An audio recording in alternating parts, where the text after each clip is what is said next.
Hello दोस्तों, Omkar institution में आपका स्वागत है। और स्वागत है आपका हमारी इस ऑपरेशन सीरीज में, जिसमें हम मध्य प्रदेश का करंट अफेयर्स यहाँ पर देख रहे हैं। दोस्तों, आज की इस क्लास में हम मध्य प्रदेश का करंट अफेयर्स देखेंगे संपूर्ण माह मार्च का।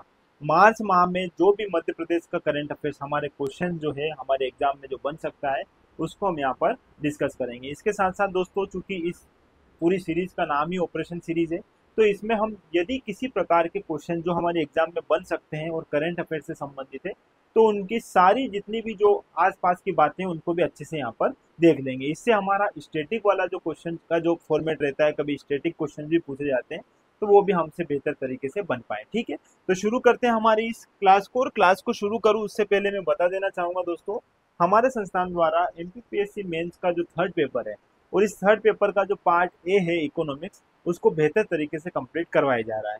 यदि आपने क्लासेस नहीं देखी है तो यूट्यूब पर क्लास डली है, आप देख लीजिएगा। इसके साथ साथ दोस्तों, यदि आप पूरा थर्ड पेपर का पार्ट ए कंप्लीट करना चाहते हो, तो हमारी इस बैच से जुड़कर आप यह जो है थर्ड पेपर का पार्ट ए अच्छे से कंप्लीट कर सकते हो, जिसमें आपको लाइव प्लस रिकॉर्डेड वीडियो मिलेंगे, क्लास नोट्स मिलेंगे, आंसर राइटिंग जो रहेगी वो भी आप अपने जो है व्हाट्सएप पर जो है इस नंबर पर भेज दीजिएगा।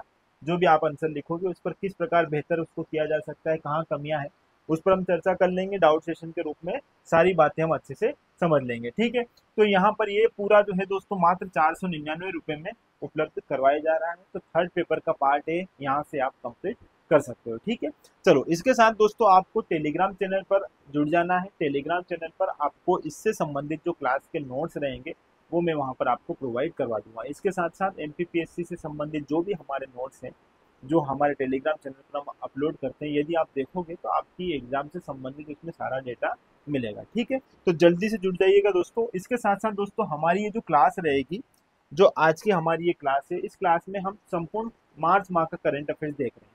तो मार्च के बाद से जितने भी हमारे मंथ हैं वो सारे हम यूट्यूब पर अपलोड कर देंगे, तो वहां से आप सारी चीजें देख लीजिएगा। जिसमें आप एमपीपीएससी यदि 2026 को टारगेट कर रहे हो प्रीलिम्स को, तो प्रीलिम्स के लिए आपकी जो यूनिट 8 है उसको समग्रता के साथ यह जो है क्लास अच्छे से जो है कंप्लीट करेगी। इसके साथ दोस्तों, आप एमपीएसआई भी यदि देना चाह रहे हो 2025 में, यदि एमपीएसआई प्रीलिम्स आता है तो उसमें भी करंट अफेयर्स से यहाँ से आप कर सकते हो। एमपीएफएसओ दिसंबर में इसकी भी एग्जाम होगी, तो करंट अफेयर्स इसमें भी पूछा जाएगा। तो आपकी इन सारी एग्जाम्स के लिए यह जो है करंट अफेयर्स की क्लास महत्वपूर्ण है। ठीक है, चलो आज की हमारी इस क्लास का प्रारंभ करते हैं दोस्तों। प्रारंभ करेंगे इससे पहले मैं बता देना चाहूंगा दोस्तों, इसमें हम फास्ट फास्ट जो है सारी बातों को यहाँ पर डील करेंगे। ठीक है, जहाँ बताने की बात है वहां पर बेहतर तरीके से सारी बातों को डिस्कस करेंगे। लेकिन चूंकि क्वेश्चंस बहुत ज्यादा है इसमें, तो सारे क्वेश्चंस को हम जल्दी जल्दी एक बार जो है अच्छे से कंप्लीट करेंगे। तो क्लास का फॉर्मेट थोड़ा फास्ट रहेगा, तो परेशान मत होइएगा। ठीक है, चलो शुरू करते हैं आज की हमारी पहली क्लास का पहला क्वेश्चन जो है हमारा। देखो दोस्तों, हाल ही में हाल ही में प्रधानमंत्री जी द्वारा मध्य प्रदेश के किस जिले में बागेश्वर धाम चिकित्सा विज्ञान एवं अनुसंधान संस्थान की नींव रखी गई है? किसकी दोस्तों? बागेश्वर धाम चिकित्सा विज्ञान एवं अनुसंधान संस्थान। तो इसकी नींव रखी गई है दोस्तों छतरपुर में। ठीक है, छतरपुर में यह जो है इसकी नींव रखी गई है। और यहाँ पर आप देखो दोस्तों, प्रधानमंत्री जी जो है मोदी जी द्वारा छतरपुर जिले के गढ़ा में, कहाँ पर? गढ़ा में 218 करोड़ रुपए की लागत से बनने वाला श्री बागेश्वर धाम चिकित्सा विज्ञान एवं अनुसंधान संस्थान जो है, इसका शिलान्यास किया गया है। ठीक है, ये बात ध्यान रखिएगा। अब बात निकली दोस्तों छतरपुर की, तो छतरपुर को भी बेहतर तरीके से यहाँ पर समझ लीजिए। देखो, छतरपुर की कहानी समझिएगा दोस्तों। आप आपने औरंगजेब का नाम सुना है, ठीक है? मुगल में, जब मुगल शासकों की हम बात करेंगे, तो अंतिम रूप से यदि कोई शक्तिशाली और प्रभावशाली व्यक्ति था अगर मुगलों में, तो वो था औरंगजेब। अब औरंगजेब की मृत्यु होती है दोस्तों 1707 में। ठीक है, जब औरंगजेब की मृत्यु 1707 में होती है, तो औरंगजेब के जो पुत्र है, एक तो अकबर द्वितीय था जो साउथ में ही दौड़ता रहा, घूमता रहा। ठीक है, लेकिन एक मुअज्जम, आजम और कामबख्श, ये तीन पुत्र इसके रहते हैं। और इन तीनों पुत्रों ने भी अपने पिता की मृत्यु के बाद कोई ज्यादा इंटरेस्ट लिया नहीं, आपस में एक दूसरे से लड़ने में ये रह गए। और ऐसी स्थिति में जो क्षेत्रीय लोग थे, जो कुछ शक्तिशाली लोग हुआ करते थे कुछ कुछ क्षेत्रों में, उन लोगों ने छोटे छोटे अपने राज्य जो है स्थापित किए और उनको स्वतंत्र घोषित कर दिया। इसी क्रम में 1707 में एक व्यक्ति था जिसका नाम है छत्रसाल। ठीक है, और ये जो छत्रसाल महाराज है, इन्हीं छत्रसाल जी ने 1707 में जो है छतरपुर नामक इस स्थान की स्थापना करी। ठीक है, तो ये ध्यान रखिएगा। अब इसके साथ साथ दोस्तों यहाँ पर एक बात और याद रखना, छतरपुर में आपने इसका एक प्रमुख शहर सुना होगा खजुराहो, ठीक है। और खजुराहो जो है ये अपने मंदिरों के लिए जाना जाता है, ठीक है। और खजुराहो के जो मंदिर है दोस्तों, इन्हीं मंदिरों की जो है 1986 में, इन्हीं मंदिरों को 1986 में जो है यूनेस्को ने क्या है, विश्व धरोहर के रूप में शामिल किया था। ये बात भी आप यहाँ पर ध्यान रखिएगा। खजुराहो नृत्य समारोह भी आपने सुना है, खजुराहो नृत्य समारोह। और खजुराहो नृत्य समारोह जो है इसका प्रारंभ कब से हो रहा है दोस्तों, तो ये 1976 से ही इसका प्रारंभ भी होता आ रहा है, ये बात ध्यान रखिएगा। खजुराहो जो था यहाँ पर जो है किस वंश के शासकों ने शासन किया है, चंदेल वंश, चंदेल वंश के शासकों ने यहाँ पर इसका शासन किया है। और इन्हीं चंदेल वंश के शासकों ने यहाँ पर जो है इन मंदिरों का निर्माण करवाया, ठीक है। खजुराहो के मंदिरों का निर्माण करने का श्रेय किनको जाता है, चंदेल शासकों को जाता है, ठीक है। यहाँ पर जितने भी आप नाम आपने सुना होगा, कंदरिया महादेव मंदिर एग्जाम में पूछा भी गया है, कंदरिया महादेव मंदिर यहीं पर है। पार्श्वनाथ मंदिर यहीं पर है, चित्रगुप्त मंदिर यहीं पर है, 64 योगिनी मंदिर यहीं पर है। तो ये जितने विश्वनाथ मंदिर ये सारे यहीं पर है। तो यहाँ पर ध्यान रखना, इन्हीं खजुराहो के जो मंदिर है इनको चंदेल वंश के शासकों द्वारा बनाया गया है, ठीक है। छतरपुर को और थोड़ा सा देखते हैं दोस्तों। छतरपुर को दोस्तों जेजाग भुक्ति के नाम से भी जाना जाता है, जेजाग भुक्ति, ठीक है। और मध्य प्रदेश का पहला शिल्प ग्राम जो है, शिल्प ग्राम पहला जो है यहीं पर है, मध्य प्रदेश का पहला शिल्प ग्राम। तो ये शिल्प ग्राम जो है पहला यहीं पर है, ये भी याद रखना। और अपनी स्थापत्य कला के लिए इसे जाना जाता है, ठीक है। अपनी स्थापत्य कला के लिए जो है किसे जाना जाता है, छतरपुर को जाना जाता है, खजुराहो को जाना जाता है, ठीक है। इसके साथ साथ दोस्तों यहाँ पर खजुराहो या छतरपुर की अगर हम बात करें तो यहाँ पर जल विहारी का मेला लगता है, जल विहारी का मेला, ये भी एग्जाम में पूछा गया है, जल विहारी का मेला, ठीक है, ये भी ध्यान रखना। और यहाँ पर अगर इसकी बात करें, अंगोर नामक एक स्थान की बात करें, अंगोर नामक स्थान जो है ये यहीं पर है छतरपुर में, जहां पर भंडार मिले हैं, किसके किसके भंडार मिले हैं दोस्तों, यहाँ पर हीरे के भंडार प्राप्त हुए हैं। ये बात भी यहाँ पर ध्यान रखिएगा। ये कुछ इंपोर्टेंट बातें हैं जो छतरपुर से संबंधित है और आपके एग्जाम में कई बार इस प्रकार के प्रश्न बने, जैसे ये यूनेस्को वाला पूछा गया है, इसी प्रकार नृत्य समारोह, खजुराहो नृत्य समारोह भी पूछा गया है। ये जो है आपका यहाँ पर जल विहारी का मेला भी पूछा गया है, शिल्प ग्राम के रूप में जाना जाता है, जेजाग भुक्ति, स्थापत्य कला, ये सारी बातें आप यहाँ पर एक बार देख लीजिएगा। यहाँ से सीधे सीधे आपसे प्रश्न बन सकते हैं, ठीक है। चलो आगे दोस्तों थोड़ा देख लेते हैं इसके बारे में, ये हमने चेक कर लिया था। अगला प्रश्न है हमारा दोस्तों, हाल ही में 8वीं ग्लोबल इन्वेस्टर समिट का आयोजन किया गया है, यह कब और कहां पर आयोजित की गई। दो बात याद रखना, कब और कहां पर। तो दोस्तों 24-25 फरवरी 2025 को यह आयोजित की गई थी और कहां पर की गई थी, भोपाल में, ये बात याद रखना। अब ग्लोबल इन्वेस्टर समिट होती क्या है दोस्तों, विश्व भर के जो इन्वेस्टर्स हैं उनके लिए हमारे एमपी को ऐसे प्लेटफॉर्म के रूप में बनाना कि वो लोग यहाँ पर इन्वेस्ट करने में रुचि दिखाए, ठीक है। इसी बात को ध्यान में रखकर इस समिट का आयोजन किया जाता है। और यदि इस समिट की बात करें दोस्तों, तो यहाँ पर अभी वर्तमान में जब ये समिट हुई थी तो 30,07,000 करोड़ रुपए से भी अधिक यहाँ पर निवेश प्रस्ताव हमें प्राप्त हुए थे, ठीक है। और इस वर्ष की जो है 2025 की थीम भी क्या है दोस्तों, अनंत संभावनाएं, जो इस बात को इंगित करती है कि आज भी हमारे मध्य प्रदेश में बहुत सारी संभावनाएं हैं इन्वेस्टर्स के लिए, जो यहाँ पर अलग अलग क्षेत्रों में जो है अपना निवेश कर सकते हैं, ठीक है। यदि 2025 की मैं बात करूंगा दोस्तों, तो 2025 को हमने उद्योग एवं रोजगार वर्ष के रूप में घोषित किया है। इंपोर्टेंट है, ध्यान रखिएगा कि उद्योग एवं रोजगार वर्ष के रूप में कौन से वर्ष को घोषित किया गया है हमारे राज्य में, 2025 को, ध्यान रखिएगा, ये बात इंपॉर्टेंट है, ठीक है। सीधा सीधा इस प्रकार से प्रश्न पूछा जा सकता है। मध्य प्रदेश की अर्थव्यवस्था वर्ष 2047 तक कितने ट्रिलियन हो जाएगी। देखो 2047 तक ही क्यों, क्योंकि दोस्तों आपने अभी थोड़ी देर पहले, इससे पहले जो हमारे क्लास हुई थी जिसमें मैंने आपको विकसित भारत @2047 का कॉन्सेप्ट बताया था, ठीक है, जो मेंस का हमारा बिंदु है, थर्ड पेपर के पार्ट ए का जो टॉपिक है विकसित भारत @2047, साथ ही साथ मेंस में भी इसका ऐसे राइटिंग में भी आपसे पूछा जाएगा, इस प्रकार का प्रश्न वहां पर भी दिया हुआ है, तो थोड़ा सा यहाँ पर समझना। इसी प्रकार मध्य प्रदेश की जो अर्थव्यवस्था, इसमें भी अपना लक्ष्य निर्धारित किया है कि हमें 2047 तक कितने ट्रिलियन डॉलर जो है हमारी अर्थव्यवस्था को बनाना है। तो पहले तो ये देख लीजिए 2.1 ट्रिलियन तक हमें हमारी अर्थव्यवस्था को ले जाना है 2047 तक। थोड़ा सा समझते हैं दोस्तों 2047 ही क्यों। देखो 1947 में हमें आज़ादी मिली, आज़ादी के 100 वर्ष पश्चात 2047 में हमारी स्थिति कैसी रहती है, इसी बात को ध्यान में रखकर 2047 को हमने लक्ष्य बनाया है। और हमारा देश के संदर्भ में अगर देखें, हमारी अर्थव्यवस्था एक विकासशील अर्थव्यवस्था है जिसे हमें 2047 तक क्या करना है दोस्तों, विकसित अर्थव्यवस्था के रूप में इसको लाना है। ठीक है, अब विकसित अर्थव्यवस्था कब आएगी, इसके लिए हमने लक्ष्य निर्धारित किया है कि हमारी अर्थव्यवस्था 30 ट्रिलियन अमेरिकन डॉलर तक पहुंचे।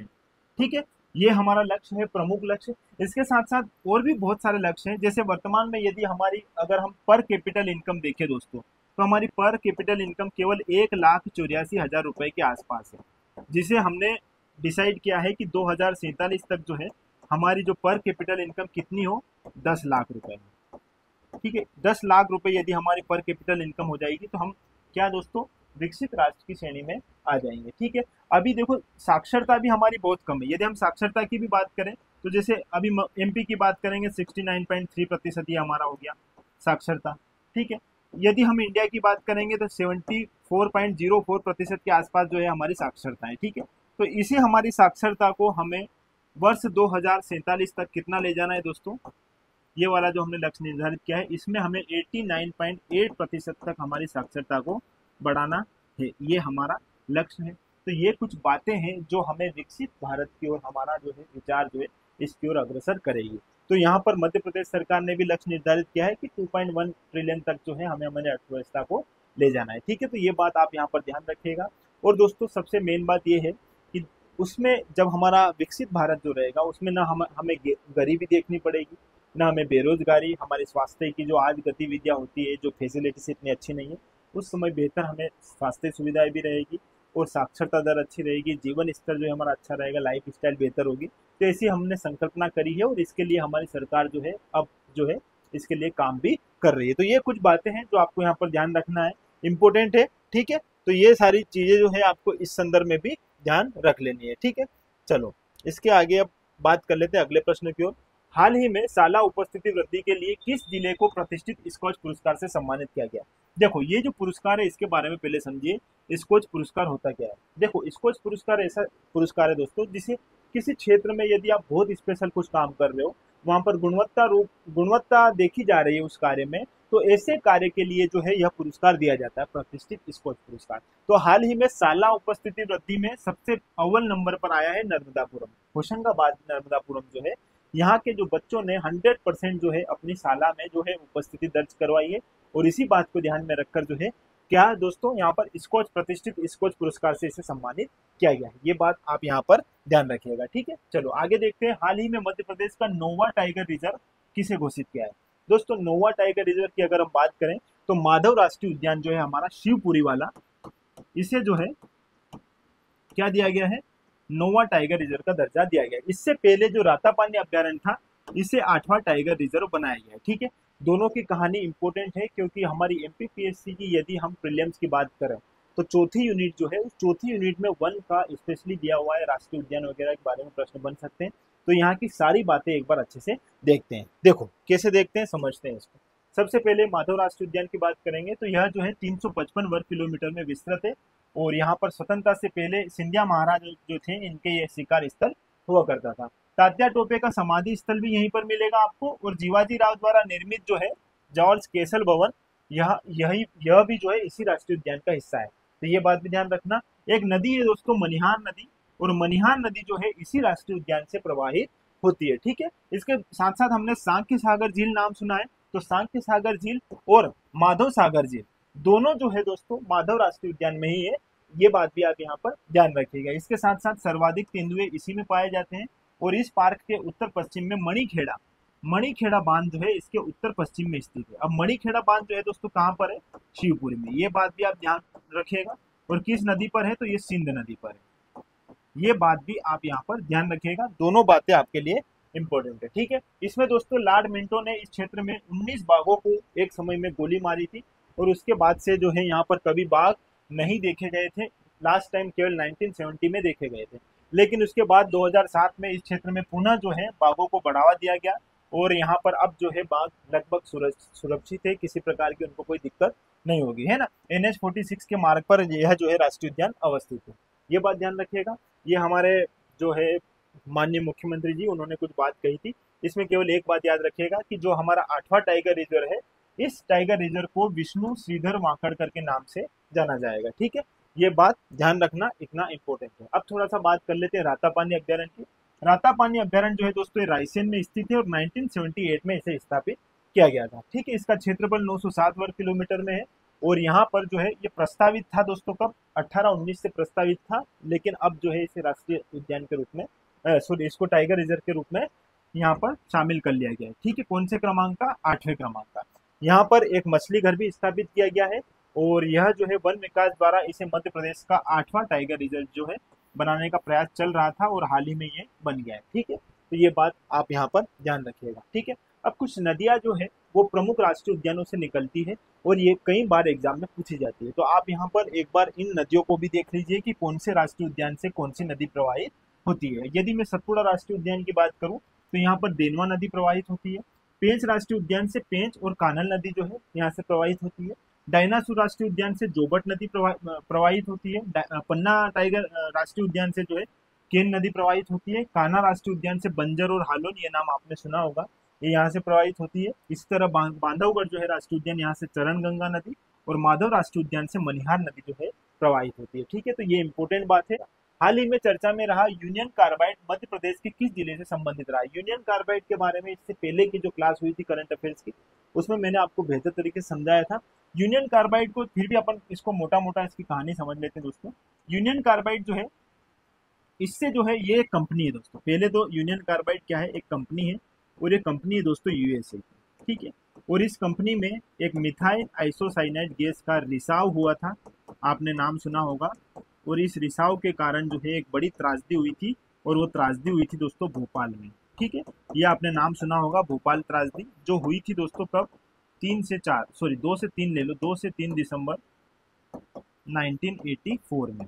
ठीक है, तो ये जो त्रासदी हुई थी और इस त्रासदी के बाद वहां का जो कचरा हुआ था, जो कचरा रखा हुआ था, उन कचरे के लिए, उन कचरों के निपटान के लिए जो है अपना जो पीथमपुर है, पीथमपुर में उस कचरे को लाया जा रहा है। लेकिन वहाँ के जो स्थानीय लोग हैं उनका ये कहना है कि यह जो है अपशिष्ट हमारे इस क्षेत्र में ना लाया जाए, क्योंकि इस क्षेत्र में यदि ये अपशिष्ट लाया जाएगा तो हमारे क्षेत्र में दूषित वातावरण होगा, जिससे हम लोगों में भी बीमारियां उत्पन्न होगी। तो इसके लिए काफी टाइम तक स्ट्रगल चलता रहा है। सरकार ने बोला है कि हाँ, हम इस पर कुछ नया जो है रास्ता निकालेंगे और ये जो है अभी वहाँ की जो है एक प्रमुख घटना है।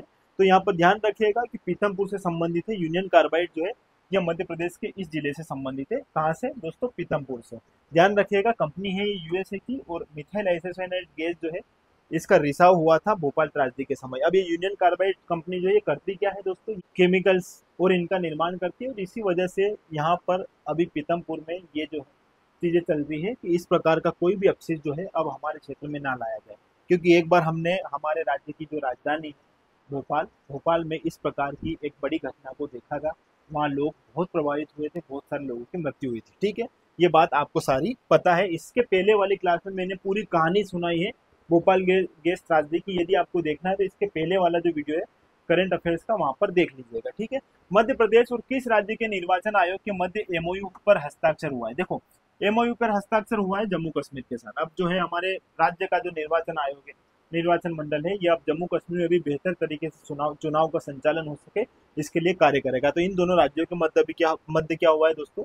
यह जो है ट्रीटी हुई है। ठीक है, देखो, राज्य निर्वाचन आयुक्त की 31 नेशनल कॉन्फ्रेंस के तीसरे दिन मध्य प्रदेश राज्य निर्वाचन आयोग और जम्मू कश्मीर राज्य निर्वाचन आयोग के बीच एमओयू किया गया है। मध्य प्रदेश राज्य निर्वाचन आयोग जम्मू कश्मीर में होने वाले नगरीय निकाय निर्वाचन की प्रक्रिया को सशक्त करने में मदद करेगा। राज्य निर्वाचन आयुक्त अभी हमारे कौन है दोस्तों? मनोज श्रीवास्तव है और अभी हमारे मध्य प्रदेश राज्य निर्वाचन के सचिव है अभिषेक सिंह। ठीक है, राज्य निर्वाचन अनुच्छेद दोस्तों ये आप मुझे कमेंट सेक्शन में बताना, और केंद्रीय निर्वाचन अनुच्छेद जो है ये भी आप मुझे कमेंट सेक्शन में बताना। दोनों इंपॉर्टेंट है, एग्जाम में पूछे भी गए हैं, दोनों जानकारी आपको मुझे देनी होगी। चलो आगे बात करते हैं दोस्तों। 42वीं नेशनल सीनियर रोइंग चैंपियनशिप का आयोजन मध्य प्रदेश के किस जिले में हुआ है? देखो, ये है रोइंग चैंपियनशिप, मतलब जो नौकायन की जो प्रतिस्पर्धा है उसके बारे में बात कर रहा हूँ। तो ये 42 क्रमांक की हुई है, कहाँ पर? भोपाल में। हमारे भोपाल में जो है यह जो है चैंपियनशिप हुई है 42 क्रमांक की। ये बात आप यहाँ पर ध्यान रखना। थोड़ा सा इसके बारे में समझ लेते हैं, फिर भोपाल के बारे में चर्चा करेंगे। देखो दोस्तों, खेल एवं युवा कल्याण मंत्री श्री विश्वास कैलाश सारंग ने रविवार को भोपाल के बड़े तालाब में स्थित मध्य प्रदेश राज्य वाटर स्पोर्ट्स अकादमी बोट क्लब पर 3 से 7 मार्च तक आयोजित होगी, है ना? ये बात ध्यान रखिएगा। और यहाँ पर ये जो है 5 दिवसीय ये प्रतिस्पर्धा रहेगी।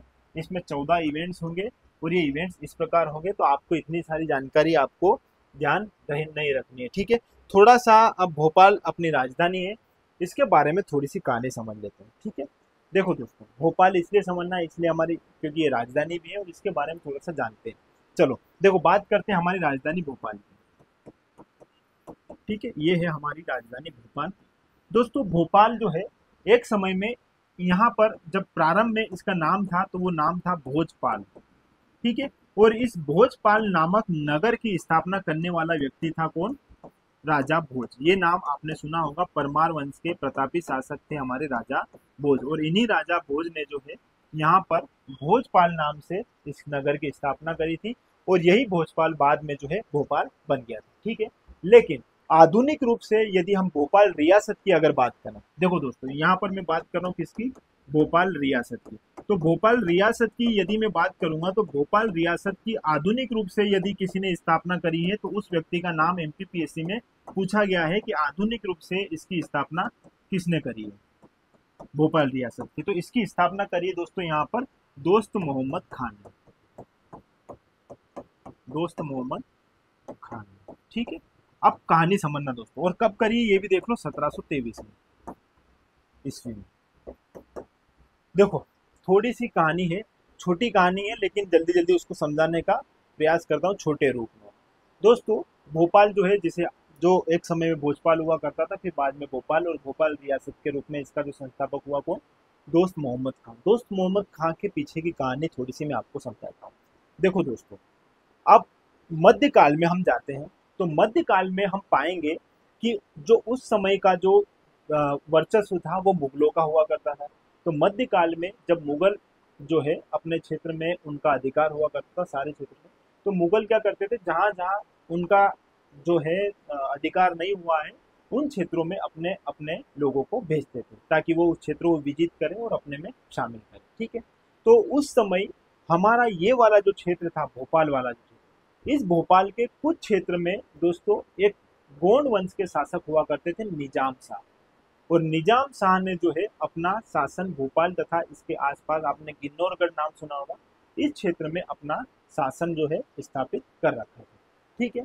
लेकिन होता क्या है दोस्तों, फिर वहां पर निजाम शाह को पराजित करने के लिए भी एक योजना बनाई जाएगी। तो थोड़ा सा कहानी में आपको यहाँ पर एक चार्ट के माध्यम से या अपने इस क्लास में लिख कर बताऊंगा, तो आपको पूरी कहानी समझ में आएगी। देखो दोस्तों, बात कर रहा हूं मैं यहाँ पर मध्यकाल की, ठीक है। अब मध्यकाल में उस समय किसका शासन हुआ करता था? मुगल शासक, ठीक है।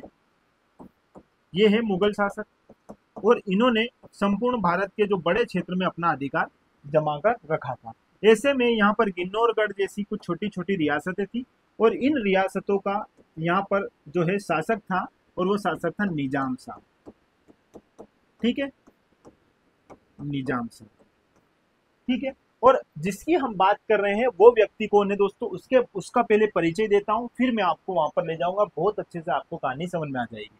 देखो यहाँ पर जिस व्यक्ति का मैं बात कर रहा हूं यहाँ पर, वो है दोस्तों दोस्त मोहम्मद खान, दोस्त मोहम्मद खान, ठीक है। अभी इसको ऐसे समझिएगा, ठीक है। दोस्त मोहम्मद खान जो है दोस्तों, ये व्यक्ति था कहाँ का? अफगानिस्तान का, अफगानिस्तान का था ये।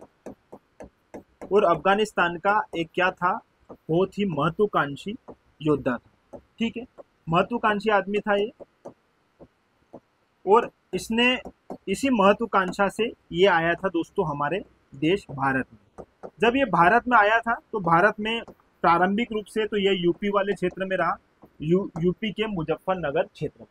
जब यूपी के मुजफ्फरनगर क्षेत्र में कुछ समय तक रहा, तो फिर इसके बाद जो है इसने क्या किया दोस्तों, औरंगजेब की सेना में शामिल हुआ है। औरंगजेब आप जानते हो, इसी समय अगर आप देखोगे मुगल शासक जो था, तो वो था दोस्तों औरंगजेब, औरंगजेब, ठीक है। अब औरंगजेब ने इसे अपने यहाँ पर जो है शामिल किया, औरंगजेब की सेना में शामिल हुआ। अब चूंकि ये होनहार और अच्छा प्रतापी मतलब योद्धा था, तो इसने क्या किया दोस्तों, औरंगजेब का दिल जीता। काफी टाइम तक औरंगजेब की इसने सहायता भी करी। कुछ छोटे छोटे जो क्षेत्रीय विद्रोह हुआ करते थे, उन विद्रोह को कुचलने में इसने औरंगजेब की काफी सहायता करी। लेकिन औरंगजेब की जब मृत्यु हो जाती है 1707 में, औरंगजेब की मृत्यु आपको पता है 1707 में हो जाती है। तो जब औरंगजेब की मृत्यु हो जाती है तो फिर थोड़ी सी अस्थिरता फैल जाती है इस पूरे साम्राज्य में। तो ऐसी स्थिति में कुछ कुछ क्षेत्र में बहुत सारे लोग जो है अपना अपना क्या कर लेते हैं दोस्तों, अपना अपना, जैसे अभी मैंने थोड़ी देर पहले छत्रसाल महाराज की बात करी थी कि उन्होंने जो है यहाँ पर छतरपुर नामक स्थान की जो है स्थापना कर दी थी, ठीक है, नगर बसा दिया था। तो ऐसे ही यहाँ पर जब ऐसे ही 1707 में जब औरंगजेब की मृत्यु हुई थी तो कुछ क्षेत्र जो है क्या है, इधर उधर वहां पर अशांति फैल गई थी। तो यहाँ पर जब औरंगजेब की मृत्यु हो गई थी 1707 में, तो यह जो है दोस्त मोहम्मद खां, ये फिर कहाँ चला गया दोस्तों, ये चला गया, एक व्यक्ति है जिसका नाम है दोस्तों आनंद सिंह, आनंद सिंह सोलंकी, ठीक है। और ये आनंद सिंह सोलंकी के यहाँ गया और वहां पर नौकरी करने लग गया, ठीक है।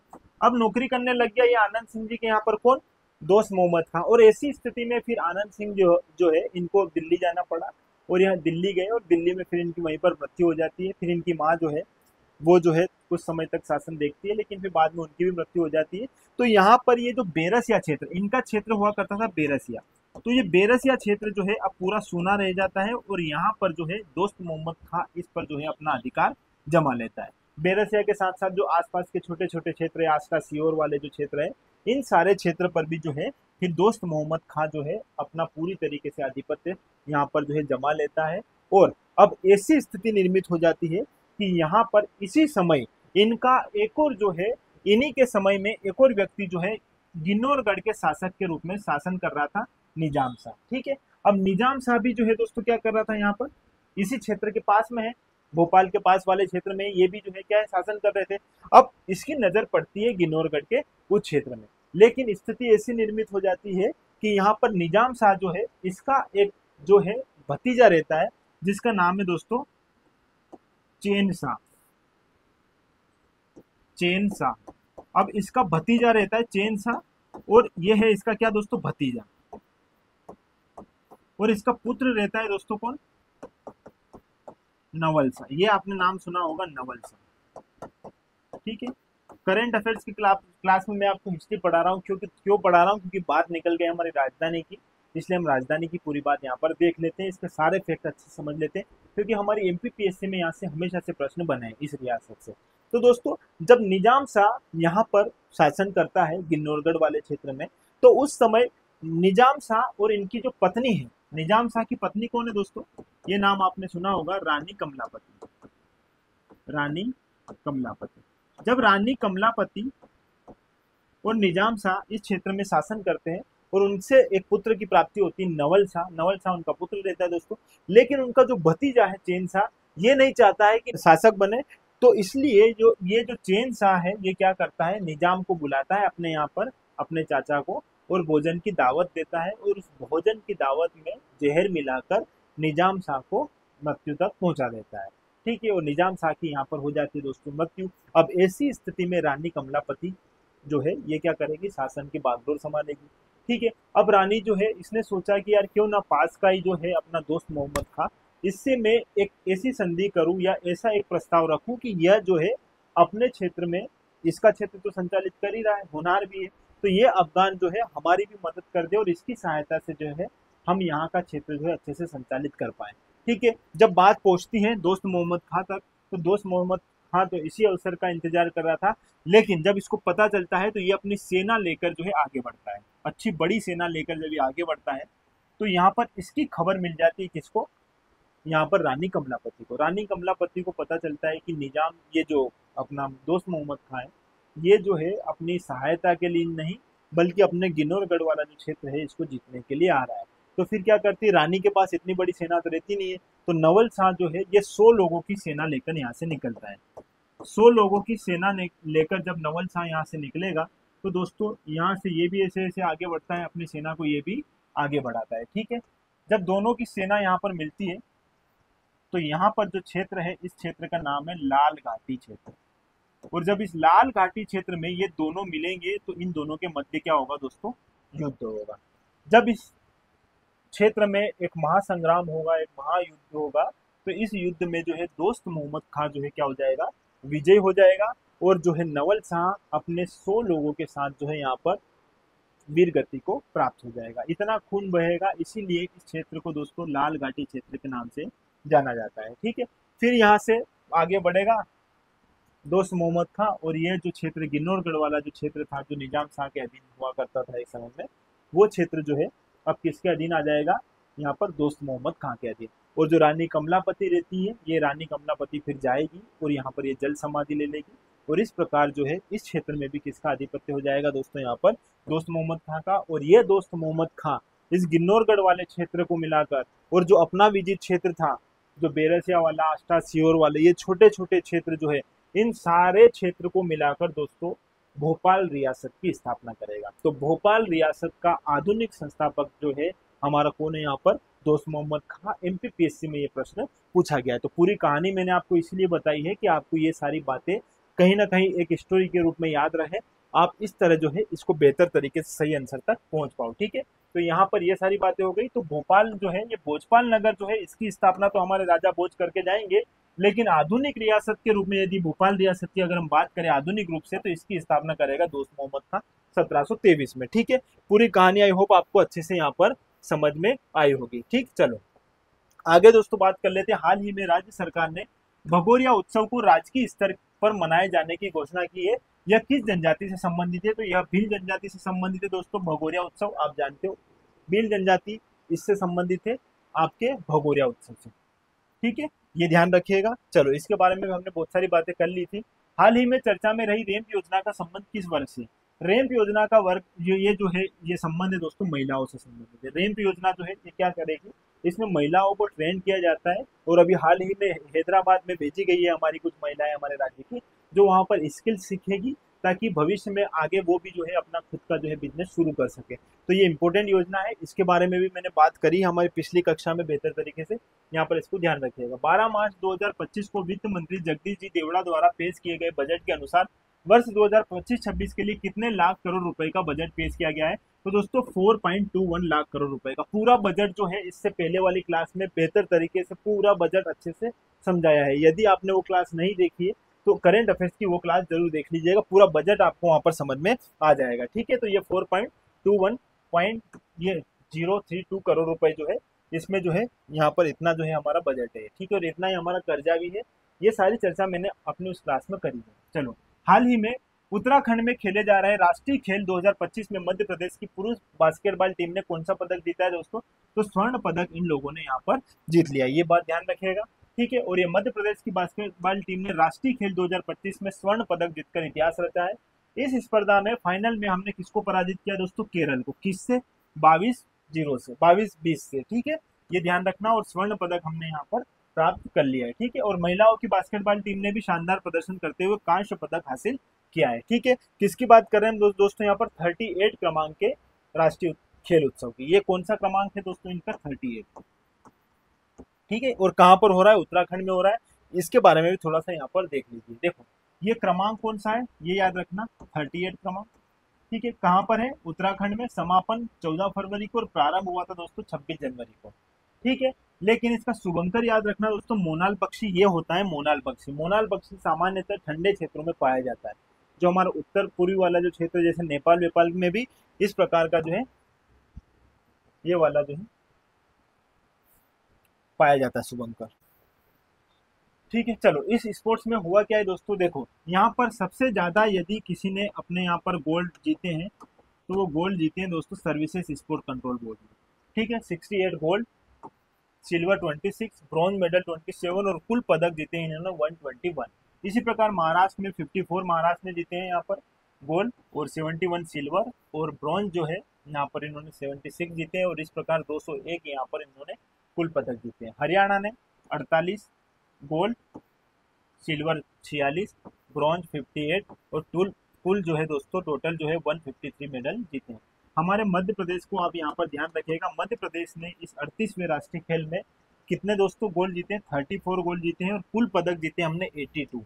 ठीक है, और हमारा स्थान कौन सा है दोस्तों, स्थान ध्यान रखिएगा, 4th हमारा स्थान रहा है, जिसमें हमने 26 सिल्वर और 22 ब्रॉन्ज भी जीते हैं। इसी प्रकार दोस्तों 5वें क्रमांक पर कर्नाटक है, 34 इसने गोल्ड जीते हैं, 18 सिल्वर, 28 ब्रॉन्ज और 80 यहाँ पर कुल पदक इसने भी प्राप्त किए हैं। ठीक है, ये बात ध्यान रखिएगा।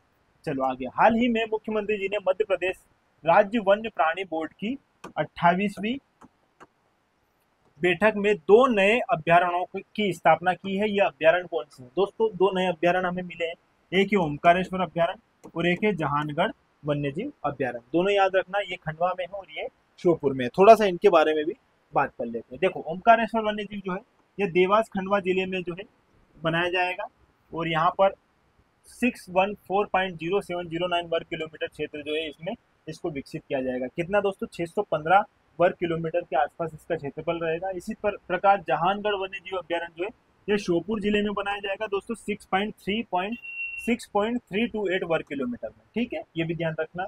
और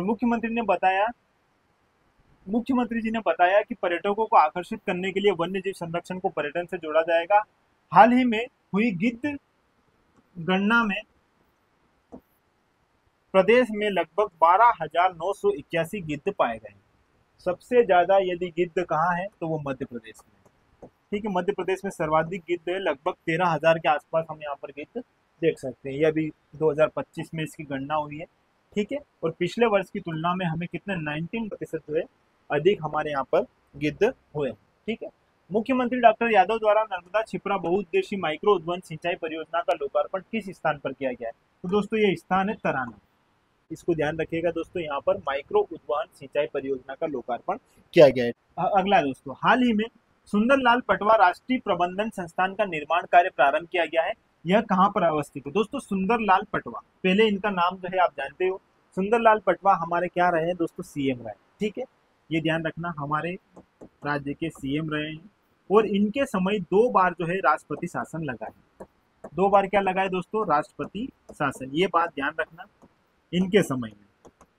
ठीक है, और कुल हमारे यहाँ पर अगर देखा जाए कितना 3 बार जो है राष्ट्रपति शासन लगा है। 3 बार कब कब? देखो, एक है 1977 में, दूसरा है दोस्तों 1980 में और तीसरा है दोस्तों 1992 में। तीनों बातें आपको पता होगी। 1977 में श्याम चरण शुक्ल जो थे वो सीएम थे, श्याम चरण शुक्ल।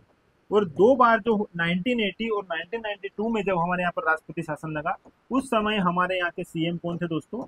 सुंदरलाल जी पटवा। और हाल ही में इन्हीं के नाम पर एक राष्ट्रीय प्रबंधन संस्थान का निर्माण किया जा रहा है। कहाँ पर किया जा रहा है? भोपाल में किया जा रहा है। ठीक है, ये बात आप यहाँ पर ध्यान रखिएगा, इंपॉर्टेंट है। ठीक है, देखो नगरीय विकास एवं आवास विभाग द्वारा भोपाल के भोरी में 45 करोड़ रुपए की लागत से सुंदरलाल पटवा राष्ट्रीय प्रबंधन संस्थान भवन का निर्माण कार्य तेजी से किया जा रहा है। ठीक है, संस्थान द्वारा वर्ष 2024-25 में अब तक 49 राज्य स्तरीय प्रशिक्षण आयोजित किए जा चुके हैं। सुंदरलाल पटवा राष्ट्रीय प्रबंधन संस्थान के लिए भोरी में 10.12 हेक्टेयर भूमि राजा भोज अंतरराष्ट्रीय एयरपोर्ट के समीप प्रदान की गई है। संस्थान में प्रशिक्षण भवन, लाइब्रेरी, खेल प्रसाधन, स्मार्ट क्लासेस रूम और अधिकारी कर्मचारियों के लिए आवासीय इकाइयां और 4 हॉस्टल भी निर्मित किए जा रहे हैं। आपको केवल यहाँ पर इतनी बात ध्यान रखनी है कि यह जो है सुंदरलाल पटवा राष्ट्रीय प्रबंधन संस्थान जो है कहाँ पर स्थित है? भोपाल में। ये हमारे सीएम रहे हैं और इनके टाइम पे 2 बार राष्ट्रपति शासन लगा है और कुल मध्य प्रदेश में अभी तक 3 बार राष्ट्रपति शासन लगा है, जिसमें पहली बार 1977 में जब लगाया था उस समय सीएम कौन थे? श्यामचरण शुक्ल जी। और 1980 और 1992 में 2 बार जो है सीएम जो रहे थे हमारे सुंदरलाल जी पटवा। तो ये बात आपको यहाँ पर अच्छे से ध्यान रखना है। ठीक है, भोपाल से संबंधित कुछ और महत्वपूर्ण तथ्य भी यहाँ पर देख लेते हैं दोस्तों। जनसंख्या कितनी है भोपाल की? तो यहाँ पर लगभग 23,71,000 जो 2011 की जनगणना के अनुसार है। और यहाँ पर लिंगानुपात याद रखना दोस्तों 918 है और साक्षरता है 80.4%। और जनसंख्या घनत्व की अगर बात करें तो राज्य में सर्वाधिक जनसंख्या घनत्व जो है हमारे राजधानी में है 855 व्यक्ति प्रति वर्ग किलोमीटर। जिले का क्षेत्र यदि हम देखेंगे 2772 वर्ग किलोमीटर है और इसकी स्थापना किसने करी थी दोस्तों? दोस्त मोहम्मद खान ने इस वाले क्षेत्र की। ठीक है, आगे दोस्तों राजा भोज द्वारा बसाया गया जो भोज ताल है वर्तमान में कहाँ स्थित है दोस्तों? भोपाल में ही है। इसके साथ साथ भोपाल 5 पहाड़ियों पर बसा हुआ है, Katara hills, Shamla hills, Arera hills, Bantari hills और ईदगाह हिल्स। ये नाम आपको पता होगा। और भोपाल को झीलों की नगरी कहा जाता है और प्रदेश का पहला एनर्जी पार्क भी भोपाल में ही स्थापित किया गया है। देश का प्रथम आपदा प्रबंधन संस्थान कब स्थापित किया गया था? इसकी डेट आप मुझे यहाँ पर कमेंट सेक्शन में बता दीजिएगा। तात्या टोपे स्टेडियम तथा ऐशबाग स्टेडियम भी हमारे भोपाल में स्थित है। और देश का प्रथम राष्ट्रीय सेलिंग जिसे हम नौकायन की बात करें तो यहाँ पर यह जो है तालाब कहाँ पर है, बड़ा तालाब में यह स्थित है, बड़ा तालाब भोपाल में। 1972 को भोपाल को जिला बनाया गया था। इससे पहले यह सीहोर की तहसील हुआ करता था, सीहोर जिले की क्या हुआ करता था, तहसील हुआ करता था। लेकिन 1972 में इसे भोपाल जो है जिला बनाया गया था। ठीक है, ये बात ध्यान रखना। आगे गिद्ध गणना 2025 के अनुसार देश में सर्वाधिक गिद्धों वाला राज्य कौन सा बनाया गया। देखो, सर्वाधिक गिद्ध अभी हमने थोड़ी देर पहले लगभग 13,000 के आसपास, जिसमें 12,891 के आसपास जो है देखे थे, तो वो मध्य प्रदेश में है। तो मध्य प्रदेश में केवल इतना ध्यान रखिएगा, सबसे ज्यादा गिद्ध जो है हमारे मध्य प्रदेश में पाए जाते हैं। लेकिन दो बात और याद रखिएगा दोस्तों कि प्रथम गिद्ध संरक्षण केंद्र कहाँ है, पन्ना में है, और गिद्ध प्रजनन केंद्र जो है ये कहाँ पर है, भोपाल के करेवा। दोनों बातें इंपॉर्टेंट है, ये बात ध्यान रखिएगा। ठीक, अगला है दोस्तों यहाँ पर उज्जैन में कितने दिवसीय विक्रमोत्सव 2025 का आयोजन किया जा रहा है। कितने दिन तक चलेगा दोस्तों, ये 125 दिनों तक चलेगा। ठीक है, अब विक्रमोत्सव, देखो आपने नाम सुना होगा दोस्तों चंद्रगुप्त विक्रमादित्य। ठीक है, चंद्रगुप्त विक्रमादित्य जो है इन्हीं के नाम पर जो है यह जो है इसका आयोजन किया जाता है। इसकी थोड़ी सी कहानी समझते हैं। देखो, यहाँ पर आपने कई बार दोस्तों एक संवत नाम सुना होगा कि 57 ईसा पूर्व में एक संवत चलाया गया था, 78 ईस्वी में एक चलाया गया था। ठीक है, इसके बाद जो है अपना 319-20 ईस्वी में एक और जो है संवत चलाया गया था। उनकी थोड़ी सी कहानी समझना। देखो दोस्तों, एक है 57 ईसा पूर्व, 3-4 डेट याद रख लो, आपकी एग्जाम में यहाँ से भी प्रश्न पूछे। देखो, एक है 57 ईसा पूर्व, एक है दोस्तों 78 ईसा पूर्व ईस्वी, और एक है 319-20 मान लो, 319-20 ईस्वी। ठीक है, देखो इन तीनों की अपनी अपनी कहानी है, इनको थोड़ा सा समझते हैं। ठीक है, आपने एक नाम सुना होगा दोस्तों विक्रम संवत, और यह विक्रम संवत जो है हमारे हिंदू नववर्ष के रूप में हम इसको जानते हैं, ये बात आपको पता होगा। ठीक है, तो ये जो विक्रम संवत है दोस्तों, इसका प्रारंभ करने वाले व्यक्ति कौन थे, चंद्रगुप्त विक्रमादित्य। इनका नाम था दोस्तों चंद्रगुप्त विक्रमादित्य, चंद्रगुप्त विक्रमादित्य।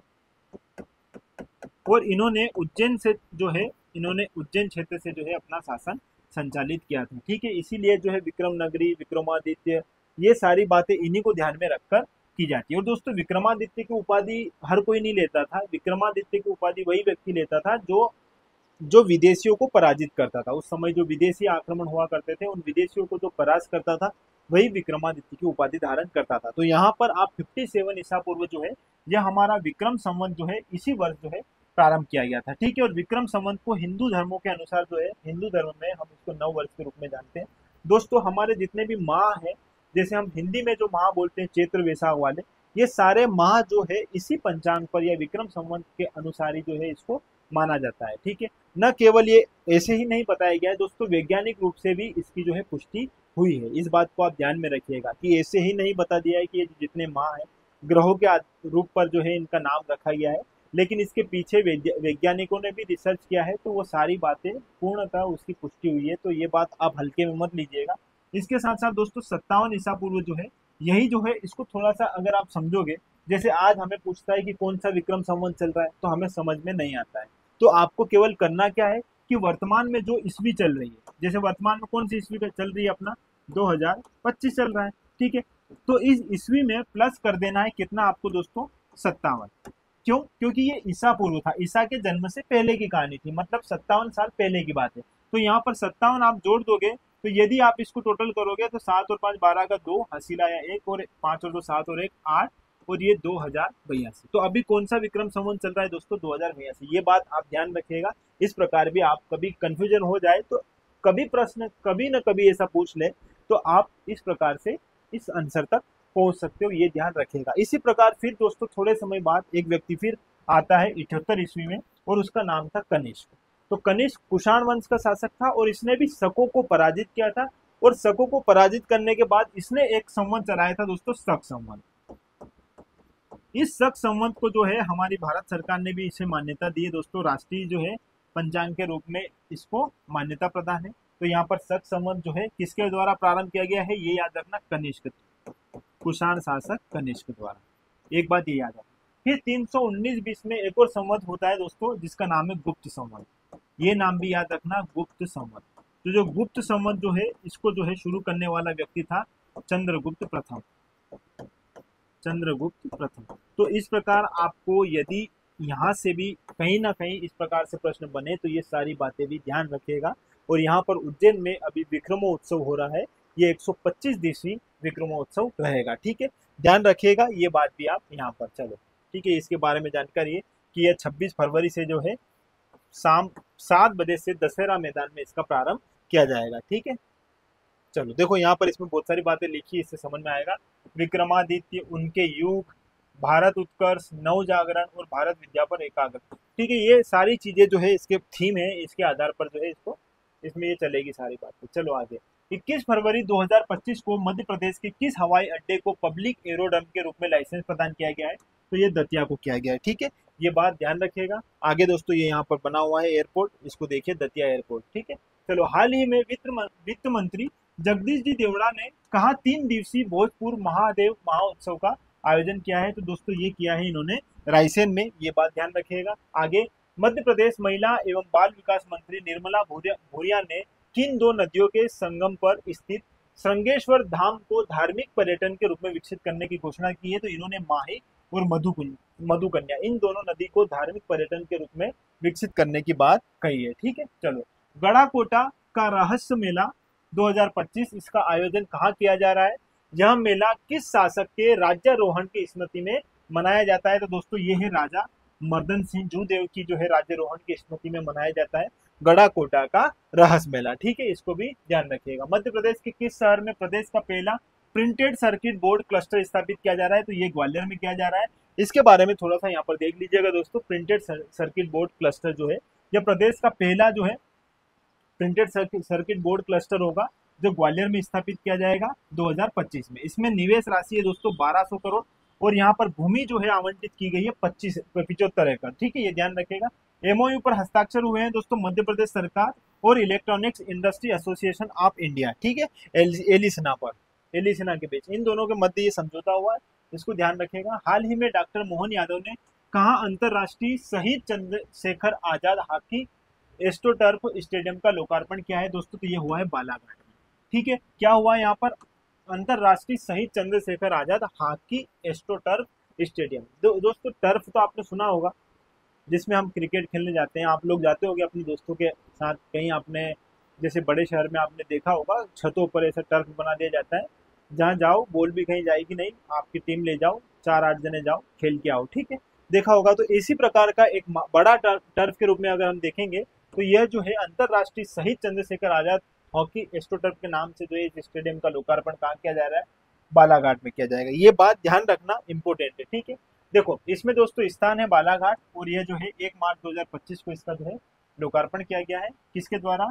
मुख्यमंत्री जी द्वारा। और इसमें लागत है 7.26 करोड़ रुपए। ठीक है, ध्यान रखिएगा। इसका उद्देश्य दोस्तों हॉकी खेल को बढ़ावा देना और खिलाड़ियों को बेहतर सुविधाएं प्रदान करना और उनके लिए एक इंफ्रास्ट्रक्चर का विकास करना। ठीक है, इस एक्स्ट्रोटर्फ से स्थानीय खिलाड़ियों को राष्ट्रीय और अंतर्राष्ट्रीय स्तर पर प्रतिस्पर्धा करने का अवसर मिलेगा और बालाघाट जिले में खेलों के विकास को भी बढ़ावा मिलेगा। ये बात ध्यान रखिएगा। ठीक है दोस्तों, क्वेश्चन बहुत ज्यादा है, क्लास ज्यादा लंबी हो जाएगी, इस वजह से मैं आपको जल्दी जल्दी सारे क्वेश्चन जो है यहाँ पर बताने का प्रयास कर रहा हूँ। जहाँ रुकने की जरूरत है वहाँ बिल्कुल रुक कर भी बताऊंगा, लेकिन थोड़ा सा आप इसमें थोड़ा सा देखिएगा कि हमारी स्पीड थोड़ी सी फास्ट रहेगी, ताकि ज्यादा से ज्यादा क्वेश्चन हम लगा पाए, देख पाए। ठीक है, चलो कम समय में आगे। हाल ही में मध्य प्रदेश के किस शहर में जनजाति देवलोक महोत्सव का आयोजन किया गया है? तो ये हुआ है दोस्तों भोपाल में। ठीक है, ध्यान रखिएगा, इंपॉर्टेंट है ये भी। इंदौर जिले में कौन सी ग्राम पंचायत जो है प्रदेश की पहली जीरो वेस्ट आत्मनिर्भर पंचायत बनी है? तो वो है दोस्तों मांगलिया ग्राम पंचायत। ठीक है, यह जो है प्रदेश की पहली जीरो वेस्ट आत्मनिर्भर पंचायत बनी है। इसे देखते हैं दोस्तों। मध्य प्रदेश के किस शहर में प्रदेश का पहला महिला स्वास्थ्य केंद्र स्थापित किया गया है? इंपोर्टेंट है, यह भोपाल में स्थापित किया गया है। तो भोपाल में प्रदेश का पहला महिला स्वास्थ्य केंद्र जो है स्थापित किया गया है। इसका उद्देश्य क्या रहेगा दोस्तों? इसको समझिएगा, महिलाओं को प्रत्येक जरूरी मेडिकल सुविधाएं उपलब्ध करवाना। ठीक है, कहाँ पर किया जाएगा दोस्तों? कैलाशनाथ काटजू अस्पताल भोपाल में। ठीक है, ध्यान रखिएगा। भोपाल के कैलाशनाथ काटजू अस्पताल में प्रदेश का पहला प्रिवेंटिव गायनेकोलॉजी और इनफर्टिलिटी सेंटर खोला जा रहा है। इस पहल का मुख्य उद्देश्य महिलाओं को प्रत्येक जरूरी मेडिकल सुविधाएं एक ही स्थान पर उपलब्ध करवाना। यह केंद्र महिलाओं को बांझपन, पीसीओएस, फाइब्राइड, हार्मोनल की दिक्कत और कैंसर जैसी समस्याओं का इलाज एक ही स्थान पर उपलब्ध किया जाएगा इसके माध्यम से, है ना। 8 मार्च 2025 को अंतरराष्ट्रीय दिवस के अवसर पर वॉक फॉर हेल्थ वॉकनाथ का आयोजन किया गया, जिसका मुख्य उद्देश्य महिला स्वास्थ्य और कैंसर के प्रति जागरूकता बढ़ाना है। ठीक है, ध्यान रखिएगा ये बात। और 9 मार्च को पीसीओएस पॉलिस्टिक ओवरी सिंड्रोम की राष्ट्रीय कार्यशाला आयोजित की जाएगी। मध्य प्रदेश में लोक स्वास्थ्य मंत्री कौन है दोस्तों? राजेंद्र शुक्ला है। ठीक है, ये हमारे उप मुख्यमंत्री भी है और हमारे प्रदेश के लोक स्वास्थ्य मंत्री भी है, ये बात ध्यान रखिएगा। मध्य प्रदेश नगरीय विकास एवं आवास विभाग ने शहर को प्रदूषण मुक्त रखने के उद्देश्य से किस योजना को लागू करने का निर्णय लिया है? ध्यान रखिएगा दोस्तों, यहाँ पर हमारा जो नगरीय एवं विकास विभाग है, इसने शहर को प्रदूषण से मुक्त रखने के लिए एक अच्छा सा निर्णय लिया है, एक योजना का क्रियान्वयन किया है, जो है मुख्यमंत्री ई रिक्शा योजना। इसमें क्या होगा इसको समझिएगा दोस्तों। हाल ही में मध्य प्रदेश नगरीय विकास एवं आवास विभाग ने शहरी क्षेत्रों को प्रदूषण मुक्त रखने के लिए मुख्यमंत्री ई रिक्शा योजना को लागू किया है। मुख्यमंत्री ई रिक्शा योजना की शुरुआत वर्ष 2025 से होगी, जिसे निरंतर वर्ष 2027-28 तक क्रियान्वित किया जाएगा। मध्य प्रदेश नगरीय विकास एवं आवास विभाग के मंत्री कौन है दोस्तों? कैलाश विजयवर्गीय जी। ये बात भी आप यहाँ पर ध्यान रखिएगा। इस योजना की कुछ बातें हैं मुख्यमंत्री ई रिक्शा योजना की। यह जो है किस विभाग के अंतर्गत आएगा दोस्तों? नगरीय विकास एवं आवास विभाग। ठीक है, ऑटो रिक्शा चालकों की आमदनी बढ़ाना और शहरों को प्रदूषण मुक्त रखना इसका प्रमुख उद्देश्य है। इसमें लाभार्थियों की संख्या कितनी रहेगी दोस्तों? तो पहले चरण में 3500 हितग्राहियों को इसमें इसका लाभ मिलेगा और लाभार्थी जो है इनकी आयु होनी चाहिए 18 से 55 वर्ष तक। ठीक है, जो पहले से ही ऑटो रिक्शा को संचालित कर रहे हो। हितग्राही का नगरीय क्षेत्र में निवास और उसके पास मोटर व्हीकल लाइसेंस भी होना आवश्यक है। ठीक है, चलो ये सारी बातें हैं, इनको आपको ध्यान रखने की कोई आवश्यकता नहीं है।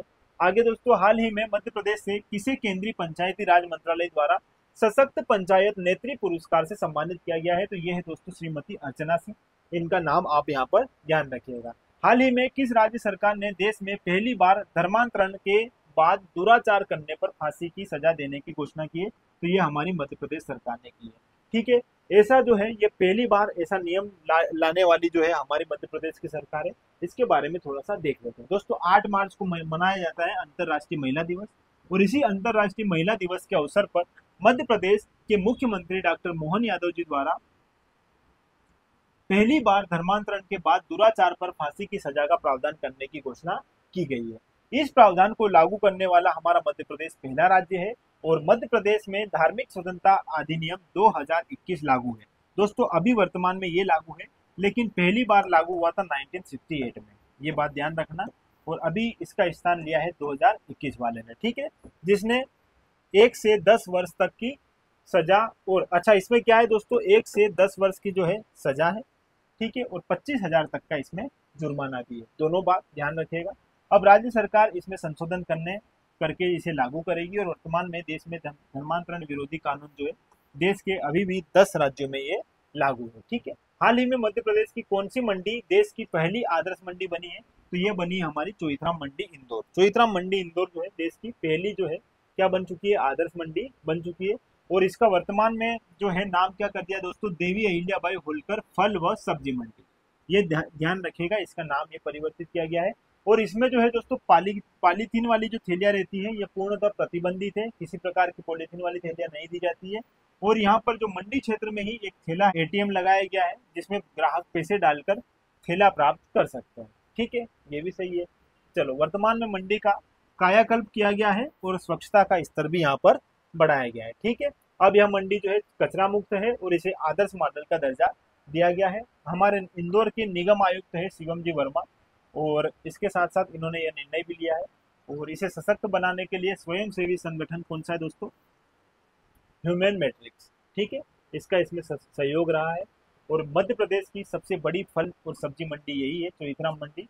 और इस मंडी को पूरे देश में मंडियों में लागू किया। इसका जो मॉडल है, इस मॉडल को देश की सारी मंडियों में लागू किया जाएगा। चलो आगे, हाल ही में मध्य प्रदेश संस्कृति विभाग द्वारा इंद्राणी उत्सव का आयोजन किया गया है। यह कहाँ हुआ है दोस्तों? भोपाल में हुआ है। ठीक है, तो इंद्राणी उत्सव का आयोजन कहाँ पर हुआ है? भोपाल में हुआ है, ध्यान रखिएगा। और यह 8 से 9 मार्च 2025 तक 2 दिवसीय यह जो है आयोजित 2 दिन के लिए इसे आयोजित किया जाएगा। ठीक है, ध्यान रखिएगा। और महिलाओं की सृजनात्मक इंद्राणी उत्सव का आयोजन मध्य प्रदेश संस्कृति विभाग द्वारा किया गया है। ठीक है, ध्यान रखना। मध्य प्रदेश टूरिज्म का महिलाओं द्वारा संचालित पहला होटल MPT अमलतास कहाँ खोला जाएगा दोस्तों? तो ये खोला जाएगा हमारे पंचमढ़ी नर्मदापुरम में। ठीक है, ये एक पिंक होटल रहेगा, इसके बारे में थोड़ी सी यहाँ पर चर्चा कर लेते हैं। यह मध्य प्रदेश का क्या है दोस्तों? एक पिंक होटल है और इसका शुभारंभ कहाँ हो रहा है? हमारा जो पंचमढ़ी जिला नर्मदापुरम में। कब होगा दोस्तों? 6 दिसंबर 2024 को। और यहाँ पर इसका उद्देश्य है महिलाओं को आत्मनिर्भर और सशक्त बनाना, क्योंकि इसमें सारी महिलाएं ही इसको अच्छे से मैनेज करेगी। महिला स्टाफ और स्थानीय रोजगार। होटल में 22 महिला स्टाफ है, जिसमें से 95% पंचमढ़ी और आसपास के गांवों से है।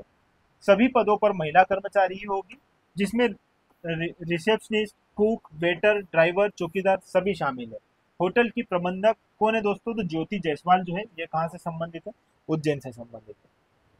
चलो, मध्य प्रदेश की किस हस्ती को निर्गुण कबीर गायन के लिए पद्मश्री से सम्मानित किया गया? और पद्मश्री पुरस्कार 2025 के लिए निर्गुण कबीर गायन के रूप में हमारे बेरू सिंह जी जो है, इनको जो है चुना गया है। इंपॉर्टेंट है, ये नाम ध्यान रखिएगा। चलो, इन सब के बारे में एक बार चर्चा कर लेते हैं, इंपॉर्टेंट है। चलो, ये जो है पद्मश्री पुरस्कार 2025 आपके एग्जाम में पूछा जाता है। किसी भी एग्जाम में आप यदि देखोगे तो यहाँ से प्रश्न बनता है, तो थोड़ा बेहतर तरीके से इसका अध्ययन करते हैं।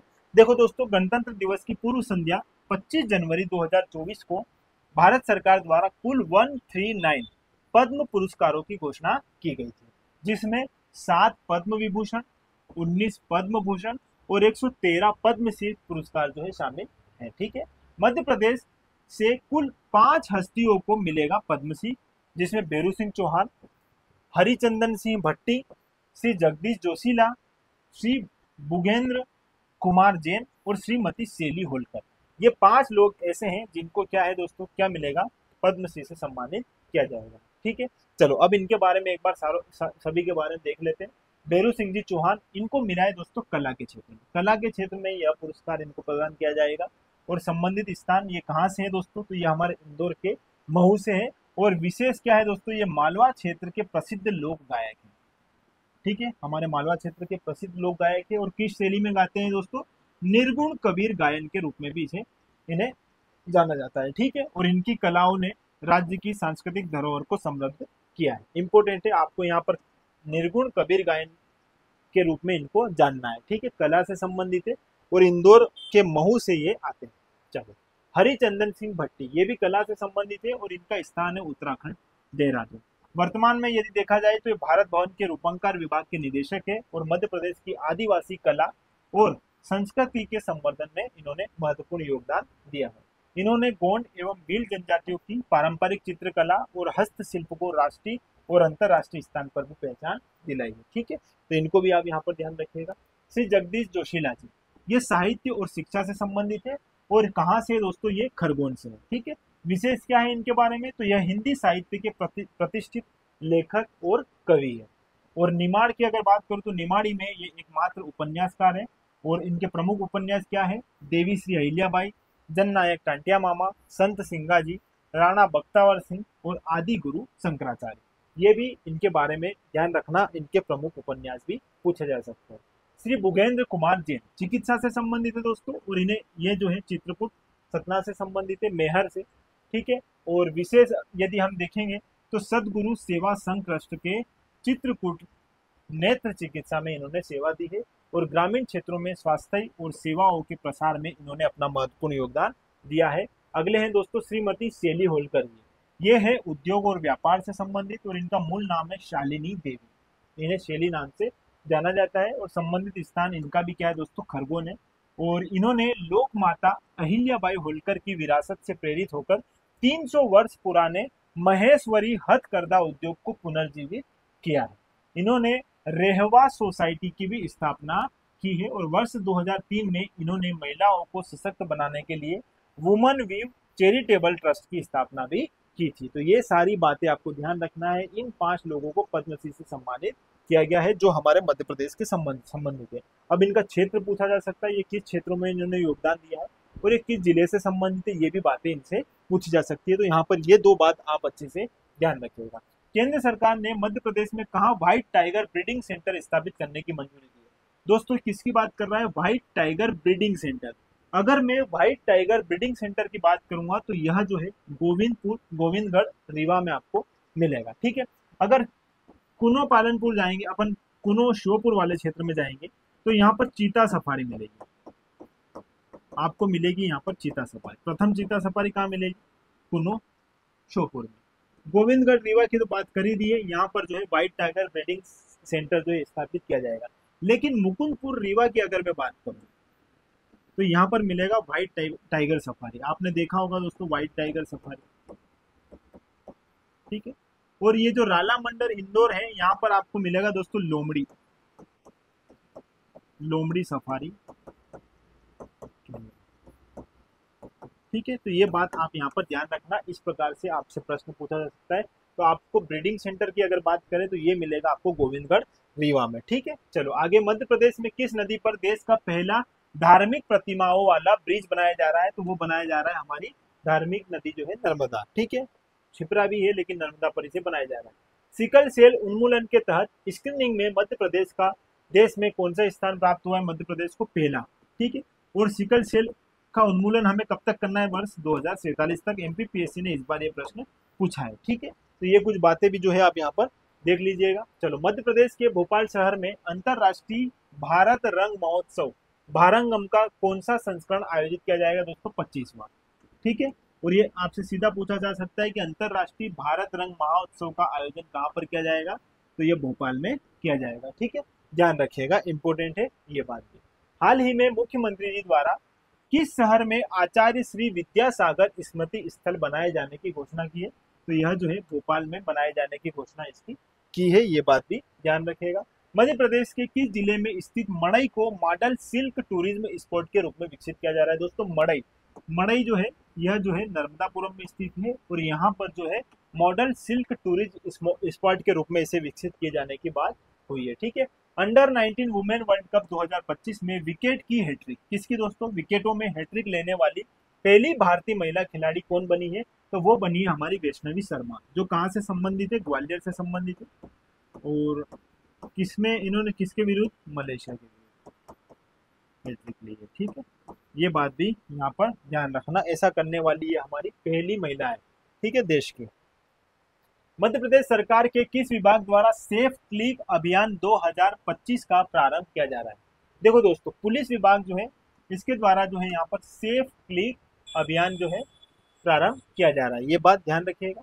आगे, संत रविदास का देश में सबसे बड़ा मंदिर और कला संग्रहालय का निर्माण किस जिले में किया जाएगा? तो ये सागर जिले में इसका यह जो है आयोजन किया जाएगा। ठीक है, निर्माण इसका किया जाएगा। चलो आगे, मध्य प्रदेश का पहला Sanskrit day boarding play school Arun Uday कहाँ खोला जा रहा है? तो ये संस्कृत डे बोर्डिंग स्कूल जो है दोस्तों, ये एक प्ले स्कूल रहेगा जो अरुण उदय के नाम से जाना जाएगा और यह खोला जाएगा हमारे भोपाल में। ये बात आप यहाँ पर ध्यान रखना। चलो अगले प्रश्न की ओर। मध्य प्रदेश में कहा देश का पहला सोलर पावर स्टोरेज प्लांट खोला जा रहा है? इंपोर्टेंट है, ये बात ध्यान रखना दोस्तों। ये पहला सोलर पावर स्टोरेज प्लांट है जो कहाँ खोला जा रहा है? दोस्तों मुरैना में खोला जा रहा है। इंपोर्टेंट है, ये फैक्ट भी आपसे पूछा जा सकता है। आगे, हाल ही में किस राज्य सरकार ने देश की पहली समर्पित वैश्विक क्षमता सेंटर जीसीसी नीति 2025 को प्रारंभ किया है? तो ये हमारी मध्य प्रदेश की सरकार ने इसे प्रारंभ किया है। अगला है दोस्तों, हाल ही में मध्य प्रदेश के किस शहर में 3 दिवसीय वैश्विक संयुक्त चेतना सम्मेलन 2025 का आयोजन किया जाएगा? तो यह किया जाएगा दोस्तों उज्जैन में। इसमें दोस्तों विश्व भर के लगभग 20 देश से जो है, जो आध्यात्मिक तरीके से जो ज्ञान रखते हैं, वो महापुरुष यहाँ पर आएंगे और इसमें जो है यहाँ पर एक सम्मेलन का आयोजन किया जाएगा, जिसमें दोस्तों शांति से संबंधित बात की जाएगी।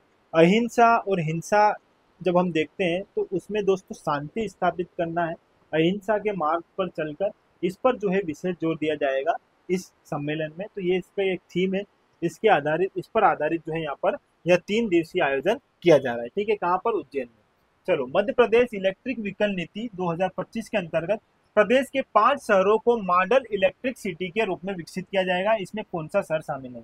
दोस्तों इलेक्ट्रिक व्हीकल नीति आई है 2025 में और 2025 में इस नीति के अंतर्गत 5 शहरों को मॉडल इलेक्ट्रिक सिटी के रूप में विकसित किया जाएगा। इनमें से कौन सा शहर शामिल नहीं है? तो रीवा इसमें शामिल नहीं है, जो रीवा है वो इसमें शामिल नहीं है, लेकिन 5 शहर है तो जबलपुर, उज्जैन और ग्वालियर ये तो है। इसके साथ साथ चौथा आप देख लो, यहाँ पर भोपाल है और 5वां एक और जो बच रहा है दोस्तों वो है इंदौर।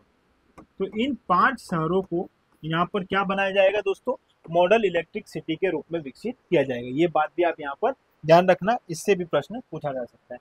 मुख्यमंत्री डॉक्टर मोहन यादव ने राज्य स्तरीय तीरंदाजी खेल अकादमी का लोकार्पण कर अकादमी का नाम किसके नाम पर रखने की बात कही है। तो दोस्तों यहाँ पर पहले तो ये बात याद रखो कि राज्य स्तरीय तीरंदाजी खेल अकादमी कहाँ पर है, तो यह है जबलपुर। और अभी हाल ही में इसका नाम परिवर्तित करके क्या रखना है दोस्तों, ईश्वरदास रोहाणी जी के नाम पर इसको रखना है। ठीक है, अब ये कौन है, तो ये हमारे पूर्व अध्यक्ष है। अब ये पूर्व अध्यक्ष कहाँ के, विधानसभा के। ठीक है, अब ये विधानसभा के भी अध्यक्ष हैं। दूसरा दोस्तों, ये विधानसभा के उपाध्यक्ष भी रहे हैं, ये बात भी आप यहाँ पर ध्यान रखना। तो विधानसभा के अध्यक्ष भी रहे हैं, विधानसभा के उपाध्यक्ष भी रहे हैं। इसके साथ साथ पद पर रहते हुए इनकी मृत्यु भी हुई है। पद पर रहकर जिसकी मृत्यु हुई है वो हमारे ये विधानसभा के अध्यक्ष रहे हैं। तो इनका नाम याद रखना, ईश्वरदास जी रोहाणी। और हाल ही में इन्हीं के नाम पर राज्य स्तरीय तीरंदाजी खेल अकादमी का नाम जो है किया जा रहा है। ठीक है, तो ये बात आपके लिए इंपॉर्टेंट है, ध्यान रखिएगा इस बात को भी। चलो आगे, हाल ही में किस समारोह के दौरान वृहत शास्त्रीय नृत्य में गिनीज व विश्व रिकॉर्ड बनाया गया है, तो ये हमारा खजुराहो नृत्य समारोह है। और खजुराहो नृत्य समारोह कब प्रारंभ हुआ था दोस्तों, 1976 में। ठीक है, ये बात भी आप यहाँ पर ध्यान रखिएगा। प्रदेश का पहला कंजर्वेशन रिजर्व किस जिले में स्थापित किया जा रहा है, तो दोस्तों ये है बैतूल में स्थापित किया जा रहा है। कंजर्वेशन रिजर्व जो है यह 2 क्षेत्रों के मध्य में, यहाँ बैतूल जो है, जैसे मान लो ये बैतूल है तो यहाँ पर सतपुड़ा जो है, सतपुड़ा वाला जो टाइगर रिजर्व वाला है, और यहाँ पर जो है महाराष्ट्र में मालघाट करके जो है एक टाइगर रिजर्व है। इन दोनों के बीच में जो है इसे स्थापित किया जा रहा है। इंपॉर्टेंट है, थोड़ा सा इसके बारे में देख लेते हैं। मध्य प्रदेश के बैतूल जिले में सतपुड़ा और महाराष्ट्र के मेलघाट टाइगर रिजर्व के बीच प्रदेश का पहला कंजर्वेशन रिजर्व स्थापित किया जा रहा है। ठीक है, और बैतूल के जंगल दोनों टाइगर रिजर्व के बीच वन्य जीवों के आवागमन के लिए वाइल्ड लाइफ कॉरिडोर का कार्य करते हैं, जिससे यह क्षेत्र कंजर्वेशन रिजर्व के लिए उपयुक्त है। इससे पर्यटन को भी बढ़ावा मिलेगा। भारत का पहला कंजर्वेशन रिजर्व 14 फरवरी 2005 को तमिलनाडु राज्य के तिरुनेवल्ली जिले के तिरुविदेमरुदुर गांव में स्थापित किया गया था। ठीक है, तो ये बात भी आप यहाँ पर ध्यान रखिएगा। ठीक है, और अब देखो दोस्तों, भारत में कुल कितने 115 कंजर्वेशन रिजर्व स्थापित किए गए हैं, जिनमें से सबसे अधिक जम्मू कश्मीर में 33, फिर राजस्थान में 21, कर्नाटक में 17 और महाराष्ट्र में 15 है। ठीक है, इन कंजर्वेशन रिजर्व का कुल क्षेत्रफल 5548.75 वर्ग किलोमीटर है और देश में कुल 220 कम्युनिटी रिजर्व है। इसमें से सर्वाधिक जो है नागालैंड में है, और नागालैंड में कितने हैं, 114। ठीक है, ये अन्यथा है, इन तथ्यों को जानने की आवश्यकता नहीं है। 27 से 29 मार्च 2025 तक राष्ट्रीय वैज्ञानिक सम्मेलन एवं विज्ञान उत्सव का आयोजन कहाँ पर किया जा रहा है, तो यह किया जा रहा है दोस्तों उज्जैन में। तो राष्ट्रीय वैज्ञानिक सम्मेलन और विज्ञान उत्सव, इसका आयोजन कहाँ किया जाएगा, उज्जैन में किया जाएगा। कब किया जाएगा दोस्तों, 27 से 29 मार्च 2025 को। ये बात ध्यान रखना है। यूनेस्को ने मध्य प्रदेश की 4 ऐतिहासिक धरोहर स्थलों को टेंटेटिव लिस्ट में शामिल किया है। इसमें से कौन सा स्थल शामिल नहीं है, वो आपसे क्या पूछ रहा है। 4 स्थल जो है इनको शामिल किया गया है, लेकिन एक शामिल जो है, इसमें से एक कौन सा नहीं है, तो वो यह है दोस्तों होलकर राजवाड़ा। इसकी जगह कौन आ जाएगा, बुंदेलो के महल। जो बुंदेला महल है ना, उनको यहाँ पर शामिल किया गया है। ठीक है, ये बात यहाँ पर ध्यान रखिएगा। ठीक है, तो 64 योगिनी मंदिर, गुप्तकालीन मंदिर, सम्राट अशोक के शिलालेख और बुंदेला महल को जो है नए जो है ऐतिहासिक धरोहर स्थलों को टेंटेटिव लिस्ट में शामिल किया गया है। इससे अब जो है इन स्थलों की संख्या कितनी हो गई है, 18 हो गई है। और मध्य प्रदेश में अगर आप देखोगे, अगर अलग अलग करके, तो स्थायी रूप से 3 है और टेंटेटिव रूप से या अस्थायी रूप से कितने दोस्तों, 15 है। ठीक है, और स्थायी रूप में जो शामिल है उनको देख लीजिए, खजुराहो के मंदिर जो 1986 में इसको यूनेस्को की इसमें शामिल किया गया था विश्व धरोहर में, और सांची स्तूप 1989 में, और भीमबेटका की गुफाएं 2003 में। ठीक है, ये बात इंपॉर्टेंट है, सारी बात आप यहाँ पर याद रखिएगा। चलो, स्वच्छ भारत मिशन शहरी के तहत देश का पहला PPP green waste processing plant कहाँ स्थापित किया जाएगा। पहली बात तो ये पीपीपी समझिएगा दोस्तों, पब्लिक प्राइवेट पार्टनरशिप। और पब्लिक प्राइवेट पार्टनरशिप के आधार पर जो है यहाँ पर यह जो है ग्रीन वेस्ट प्रोसेसिंग प्लांट का जो है लोकार्पण किया जाएगा। कहाँ पर? इंदौर में। देखो दोस्तों, स्वच्छता के लिए इंदौर को जाना जाता है, लेकिन अभी जो है पीपीपी मॉडल के आधार पर देश का पहला जो रहेगा हमारा ग्रीन वेस्ट प्रोसेसिंग प्लांट। इसमें ग्रीन वेस्ट जो रहेगा, जो हरित रूप से जो वेस्ट है उनको क्या किया जाएगा, उनकी प्रोसेसिंग की जाएगी और उनको उपयोग में लाया जाएगा। उनसे जैसे लकड़ी के जो छीरे बनाए जाते हैं, लकड़ी के जो प्लाई अपन देखते हैं, उस टाइप से इनका उपयोग किया जा सकता है। ठीक है। और इसके साथ साथ कोयले के निर्माण में भी महत्वपूर्ण भूमिका निभाएगा ये वाला जो है पैटर्न। ठीक है। तो यहाँ पर ये याद रखना, ये जो प्लांट है इससे क्या होगा दोस्तों, ग्रीन वेस्ट जो है उसको हम क्या करेंगे, इकट्ठा करेंगे और फिर नए नए रूप में उनको फिर से जो है अच्छे हमारे उपयोग में आ सके ऐसा बनाने का प्रयास करेंगे। अब यह जो है पीपीपी मॉडल पर है, मतलब यहाँ की जो मध्य प्रदेश की जो नगर निकाय जो है या जो सरकारी जो हमारी निकाय है, ये और कुछ प्राइवेट कंपनियां आपस में क्या करेगी, मिलजुल कर जो है इस पर काम करेगी। ठीक है। ये अगला है दोस्तों, हाल ही में मुख्यमंत्री डॉक्टर मोहन यादव ने किस जिले में स्थित तिल भांडेश्वर महादेव मंदिर को धार्मिक लोक के रूप में विकसित करने की घोषणा की है? तो यह उज्जैन में स्थित है। उज्जैन में स्थित है दोस्तों तिल भांडेश्वर मंदिर। याद रखना, सीधा सीधा आपसे पूछा जा सकता है। नई दिल्ली में आयोजित खेलो इंडिया पैरा गेम्स 2025 में मध्य प्रदेश की किस खिलाड़ी ने 10 metre air pistol women SH1 category में रजत पदक प्राप्त किया है? तो ये है दोस्तों हमारी रूबीना फ्रांसिस। कहाँ से संबंधित है?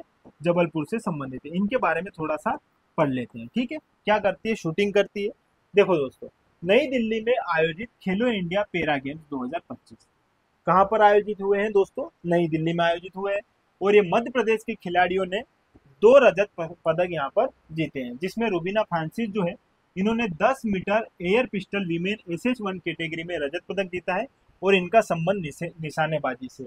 और जो भरत रावत है, इन्होंने 833 कैटेगरी की भाला फेंक प्रतियोगिता में रजत पदक प्राप्त किया है। तो यहाँ पर दोनों के नाम याद रखना है और दोनों ने जो दोस्तों रजत पदक प्राप्त किए हैं। ठीक है। थोड़ा बात कर लेते हैं खेलो इंडिया पैरा गेम्स 2025 की। तो इसका आयोजन हुआ है दोस्तों 20 मार्च से 27 मार्च 2025 में। ठीक है। आयोजन स्थल इसका क्या है? नई दिल्ली है और नई दिल्ली के इंदिरा गांधी स्टेडियम में इसका आयोजन हुआ है। और 2025 में यह जो है संस्करण इसका जो है दूसरा संस्करण है और पहला संस्करण जो है वर्ष 2023 में हुआ था। मतलब 2 वर्ष के अंतराल में इनका आयोजन किया जाना शुरू हुआ है। इस बार 6 पैरा खेल जो है इसको इसमें शामिल किए जा रहे हैं। ठीक है। जैसे पैरा तीरंदाजी, para athletics, para badminton, para table tennis और पैरा पावर लिफ्टिंग, और इसके साथ साथ अंतिम रूप से देखोगे तो पैरा शूटिंग। ठीक है। तो ये 6 जो है खेल इसमें इस प्रतियोगिता में इन 6 खेलों को शामिल किया जाता है। चलो, भागीदार कितने रहेंगे? तो इसमें 36 राज्य और केंद्र शासित, मतलब सारे राज्य है और सारे केंद्र शासित प्रदेश इसमें शामिल किए जाएंगे। और यहाँ पर इन राज्यों से 1300 से अधिक जो है यहाँ पर एथलेटिक भाग लेने वाले हैं। इसकी टैगलाइन क्या है दोस्तों? तो चैंपियंस बियॉन्ड लिमिट्स या हौसलों की उड़ान। ठीक है। द्विभाषी इसकी टैगलाइन है, चैंपियंस बियॉन्ड लिमिट्स या हौसलों की उड़ान। गान कौन सा है दोस्तों? खेलेगा खेलेगा खेलेगा मेरा इंडिया, जीतेगा जीतेगा मेरा इंडिया। ठीक है। ये इसका गान है। विशेष क्या है दोस्तों, यहाँ पर केंद्रीय युवा मामले और खेल मंत्री डॉक्टर मनसुख मंडाविया ने खेलो इंडिया पैरा गेम्स 2025 का शुभंकर उज्ज्वला लॉन्च किया है। तो इसका शुभंकर क्या रहेगा दोस्तों? उज्ज्वला रहेगा इसका शुभंकर। और इसकी प्रेरणा हमें दिल्ली की गोरैया से मिलती है, उज्ज्वला की। ठीक है। तो ये बात भी यहाँ पर ध्यान रखिएगा। दुनिया का पहला ऊर्जा साक्षर शहर बनाने के उद्देश्य से इंदौर शहर में 100 दिवसीय जलवायु मिशन लॉन्च किया गया है। यह मिशन कब समाप्त होगा? तो दोस्तों 10 मार्च को इसका समापन होगा। ये बात ध्यान रखना, यहाँ पर दुनिया का पहला ऊर्जा साक्षर शहर बनाने का प्रयास किया जा रहा है हमारे इंदौर को। ठीक है। और यह मध्य प्रदेश के इंदौर शहर ने इंदौर जलवायु मिशन नामक एक 100 दिवसीय जलवायु मिशन 1 दिसंबर 2024 को लॉन्च किया था, जिसका उद्देश्य इंदौर शहर को विश्व का पहला ऊर्जा साक्षर देश बनाना है, साक्षर शहर बनाना है, ऊर्जा साक्षर शहर बनाना है। चलो, मध्य प्रदेश के किस जिले में पौराणिक फिल्मों का अंतरराष्ट्रीय फिल्मोत्सव 2025 आयोजित किया जा रहा है? तो ये हमारे उज्जैन में इसका जो है आयोजन किया जा रहा है। ये बात ध्यान रखिएगा। देखो, पौराणिक फिल्मों का जो अंतरराष्ट्रीय फिल्मोत्सव है इसके बारे में थोड़ा सा देख लेते हैं। देखो, स्थान क्या है दोस्तों? तो सूर्य नारायण व्यास संकुल, कालिदास अकादमी, उज्जैन। उद्घाटन कब हो रहा है? 21 मार्च 2025 को। और समय क्या रहेगा? 21 से 25 मार्च 2025, 5 दिवसीय। ठीक है, 5 दिनों के लिए चलेगा। और 21 मार्च से 25 मार्च तक उज्जैन शहर में महाराजा विक्रमादित्य शोधपीठ द्वारा विक्रमादित्य व उनके युग, भारत उत्कर्ष, नव जागरण और भारत विद्या पर एकाग्र विक्रमोत्सव 2025 के अंतर्गत पौराणिक फिल्मों का अंतर्राष्ट्रीय फिल्म महोत्सव आयोजित किया जा रहा है। ठीक है, ये बात ध्यान रखिएगा।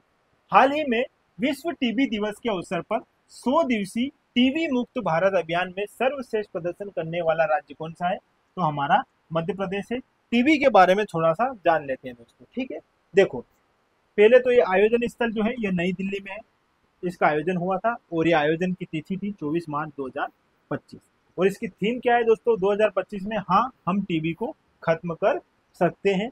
और टीबी मुक्त भारत का लक्ष्य क्या है? 2025 तक जो है हमें इसे भारत को टीबी से मुक्त करना है और ये यूएनओ के लक्ष्य से 5 वर्ष पूर्व, मतलब यूएनओ ने 2030 डिसाइड किया है और हमने जो है 5 वर्ष पहले ही जो हमने सोचा है कि हम टीबी को भारत से मुक्त कर देंगे। स्लोगन क्या है? टीबी हारेगा देश जीतेगा। और भारत में सबसे सर्वश्रेष्ठ प्रदर्शन करने वाला राज्य कौन सा है? हमारा मध्य प्रदेश। ठीक है, देखो दोस्तों 24 मार्च को प्रत्येक वर्ष टीबी दिवस मनाया जाता है, ये बात आपको पता होगी।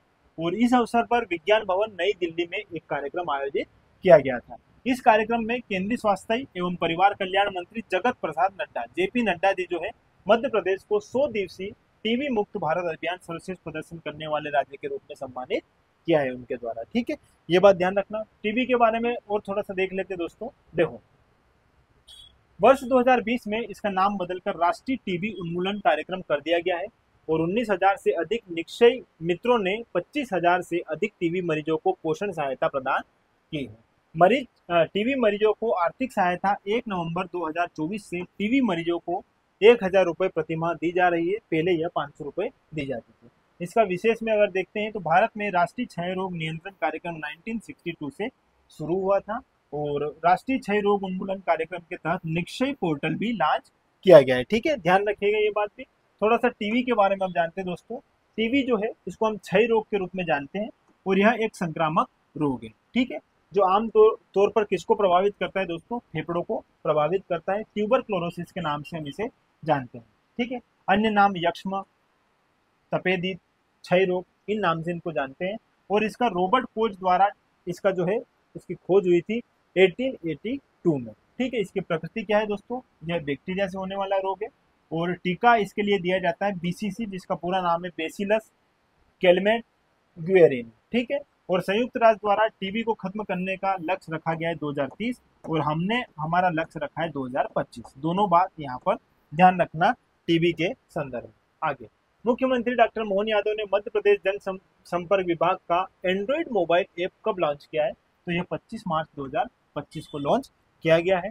और हाल ही में अंतर्राष्ट्रीय सहकारिता वर्ष 2025 के अवसर पर राज्य स्तरीय सम्मेलन कहाँ आयोजित किया जा रहा है? तो दोस्तों यह उज्जैन में आयोजित किया जा रहा है। ये बात आप यहाँ पर ध्यान रखिएगा। ठीक है दोस्तों, आज की इस कहानी को हमने जितना जल्दी हो सकता था उतना जल्दी पढ़ने का प्रयास किया है, क्योंकि नंबर ऑफ क्वेश्चन ज़्यादा थे और हम कम समय में अच्छे से इन सारे क्वेश्चंस का एक बार रिवीजन कर पाए।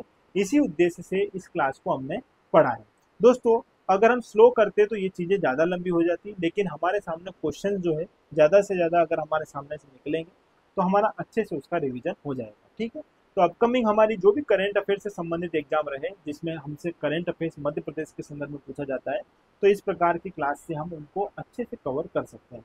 आगे जैसे ही जो मंथ के जितने जितने जो हमारे करंट अफेयर्स रहेंगे, मैं आपको या तो वीकली रूप में या 10 दिन में या 15 दिन का करंट अफेयर्स या मंथली करंट अफेयर्स के रूप में आपको प्रोवाइड करवाता रहूँगा, जिससे आपकी एग्जाम तक आप इस करंट अफेयर्स को देखकर बेहतर तरीके से अच्छे से जो है अपनी चीज़ों को कंप्लीट कर पाओ। ठीक है, तो आज की हमारी इस क्लास में हमने सारी चीज़ें देखी है और मेरी इस क्लास के बारे में मैंने बता दिया है कि जो MPPSC मेंस का 3rd पेपर है, उस 3rd पेपर का जो पार्ट ए है आप इस क्लास से जुड़कर कंप्लीट कर सकते हैं, जो मात्र 499 रुपये में रहेगी।